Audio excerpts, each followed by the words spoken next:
హనుమ జీవితంలో అత్యంత గొప్ప విషయం. ఇవాళ సమాజంలో ప్రతి వాళ్ళు జ్ఞాపకం పెట్టుకు తీరవలసినటువంటి విశేషం.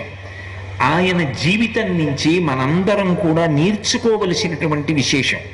ఆయన స్థాయిలో నిలబడకపోయినా ఆయనని ఆదర్శంగా తీసుకొని బ్రతకడానికి అంతకన్నా గొప్ప స్ఫూర్తినివ్వగలిగిన వ్యక్తి ఉండడు.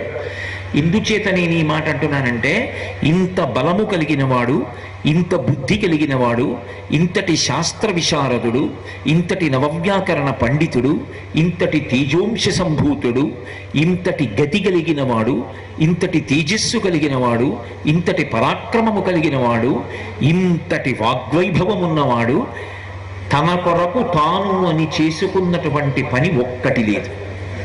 ఇది హనుమ తన కొరకే చేసుకున్నారు. ఇది హనుమ వేరొకరి కోసం చేయలేదు, తన కోసం ఆయన